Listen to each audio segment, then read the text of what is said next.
Steve. On behalf of President Potter and Provost Malhotra, I'd like to welcome you all to St. Cloud State University today.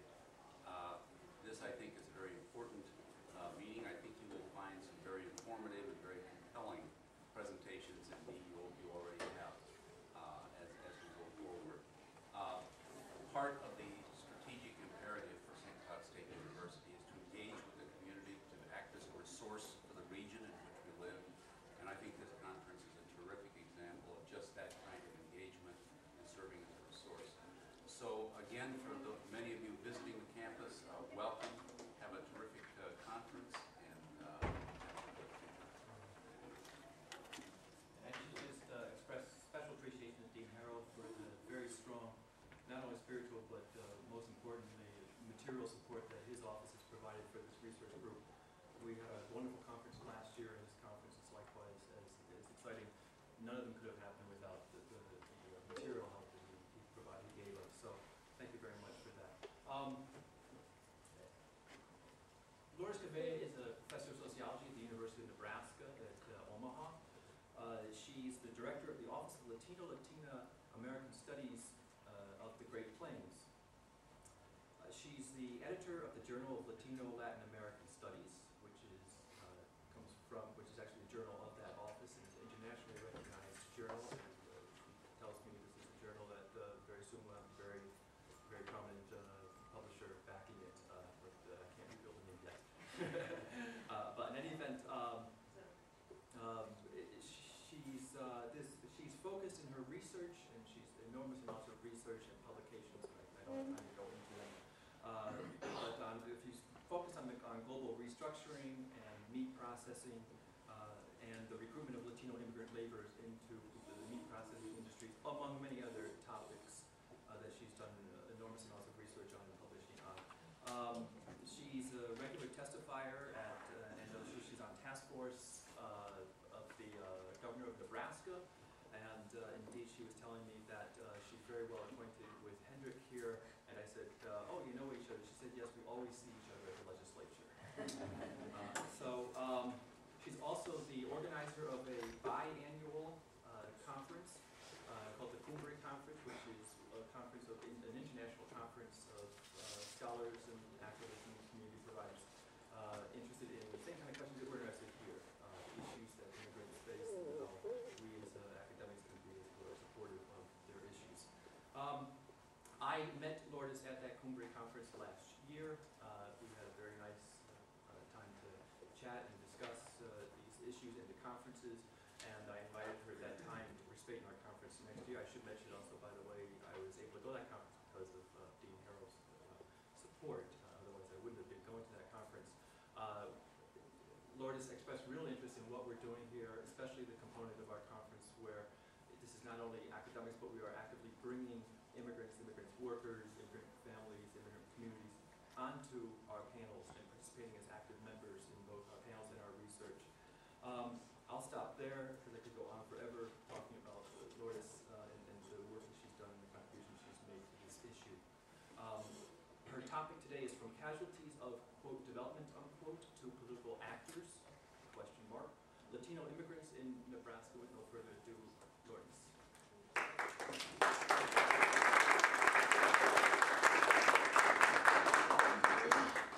Thank you, Steve, for your very nice introduction, and it's a real pleasure for me to be here. As Steve said, I was fascinated by some of the things that we had a chance to talk about, and you're doing very important work here, all of you. The research centers, the center, and the community organizations that are present here.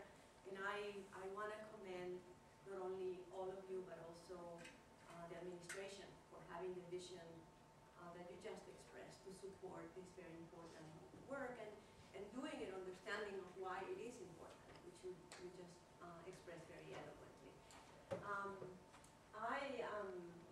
I'm going to read so that I don't talk a lot, and so hopefully at the end we'll have more of the time to talk. Stevie, you can signal to me just openly, Lourdes, about wrapping it up or something like that.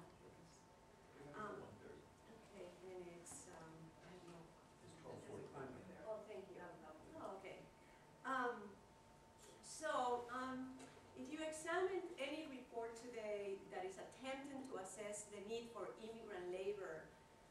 whether published by an international organization like the World Bank or by a national think tank such as the Brookings Institution, you will soon detect a common thread, a common message. That message is that multinational corporations and developed nations alike need, want, and must craft policies to procure highly skilled labor as their most urgent priority. The message is indeed taking hold in policy circles in the United States, where you can hear a growing number of voices advocating for moving away from family reunification and towards skill-based migration as the cornerstone of this country's immigration policy. The preferred models being touted include the point system employed by Canada and Australia, as well as a whole new array of targeted visa programs with which countries all over the world are experimenting in the race to capture the brain drain from less developed and emerging economies.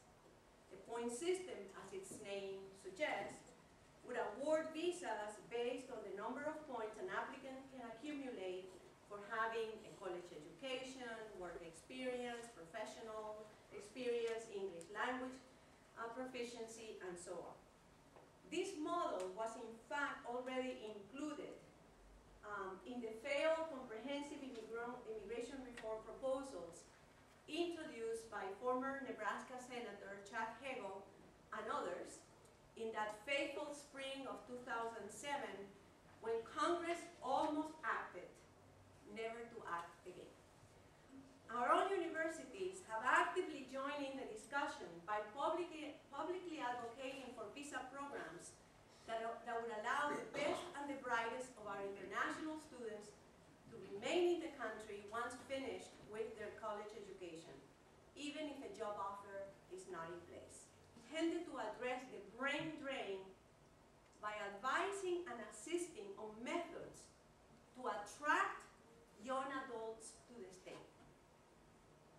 However, while again I don't see necessarily that there's something essentially wrong with trying to find talent to remain competitive, I fear that this relentless quest for talent by multinationals, assisted by governments and our own institutions of higher education, is helping render invisible the other side of labor migration dynamics.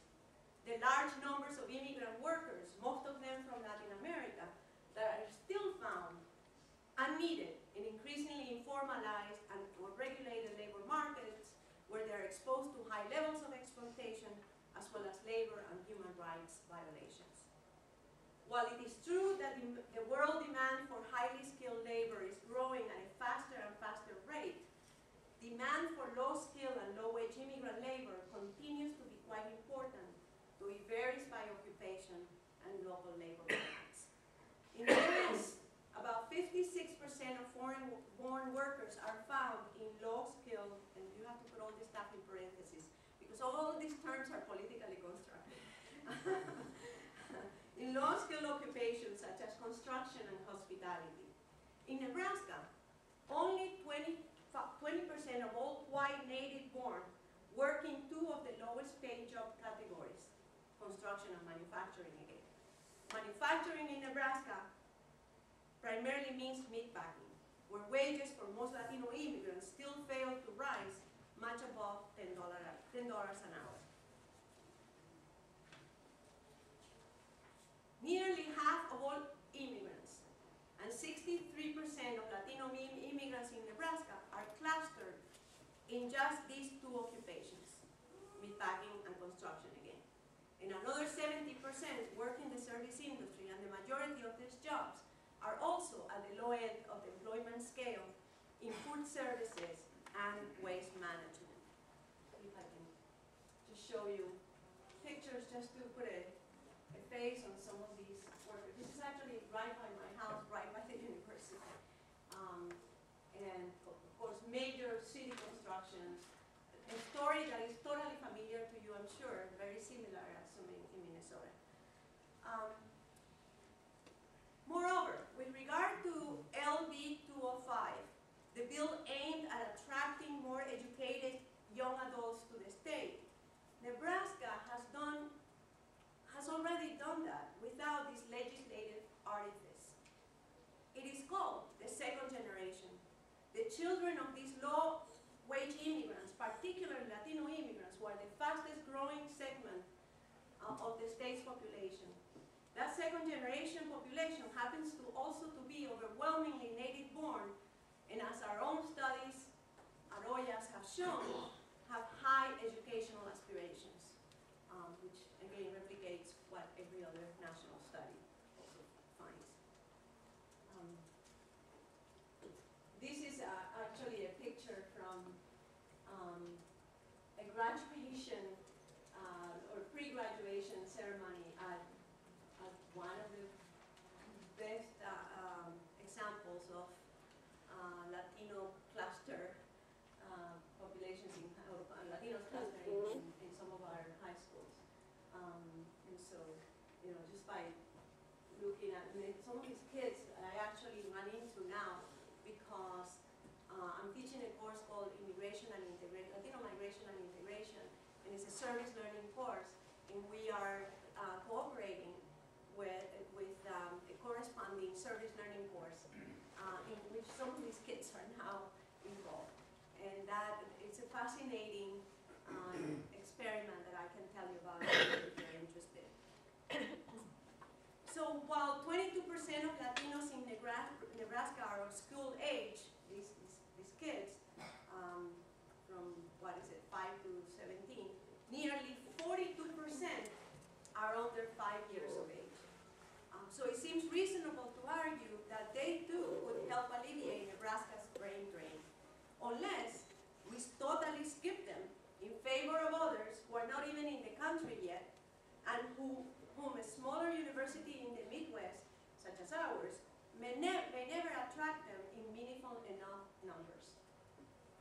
If you look at this age-sex pyramid for Latinos and whites, picture worth is 1,000 words. You can see, you know, the percentage of Latino kids, girls and boys, at a younger age, and this very young population, which of course many in the fertile ages, so higher fertility rates, and very few at the top. Well, you can see the white population being essentially, you know, that bulging baby boomer, which is starting to retire already, and is going to need a lot of wage earners to maintain. For a second. So there is much reason to worry. Recent studies suggest that corporations often find it more expedient to recruit abroad than grow their own workers, capitalizing, for example, on the demographic dividend that is resulting from this growth in Latin American migration, and as well as others. Moreover, when already educated in the United States, skilled and highly skilled immigrants from Latin Americans have exhibited persistently higher levels of unemployment and underemployment of any other group. Regardless of how long they have been in the United States, Latin American immigrants with comparable levels of education have lower earnings than their counterparts from